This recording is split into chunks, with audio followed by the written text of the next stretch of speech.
আমি আমার গাছে যে সারগুলো ইউজ করি সেগুলো আপনাদের দেখাবো। এখানে হচ্ছে সারা বছর যে বর্ষার সময় সবজির খোসা, মাটি, বালু, ছাই সব একসাথে এখানে জমিয়ে রেখেছিলাম। ড্রামটা কিন্তু ছিদ্র না।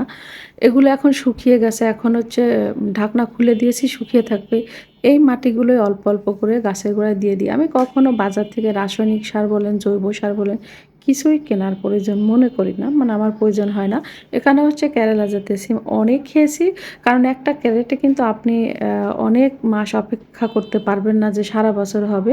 তো যে কয়দিন হয় এখনো সিম ধরে, ধরে আছে যে কদিন হয়। তো আমি এখানে একটু আলগা করে এই সারগুলোই দিব। কিন্তু অল্প, অল্প পরিমাপে দিতে হবে। বেশি দিলে কিন্তু আপনার গাছের গোড়া পচে মরে যাবে। কারণ ওইটা ও নিতে পারবে না। কাজেই আপনি ৭ দিন পর, পর এরকম অল্প, অল্প দিবেন। আর ক্যারেটটা ফাঁকা রাখতে হয়। আমি অনেকটা ফাঁকা রাখি, খালি রাখি। সেখানে অল্প, অল্প করে আপনি যেকোনো গাছই ক্যারেটে ৩ মাস ৪ মাস ভালো ফলন পাবেন, তারপর আর পাবেন না। আমার গাছগুলো প্রায় আধমরা হয়ে গেছে। যে কয়দিন সিম দেয় ওই কয়দিন আমি খাবার দিব। তারপরে এই গাছ কেটে ফেলে এখানে নতুন করে আবার কোনো গাছ লাগিয়ে দিব। ছাদ বাগানিরা এটাই করা উচিত।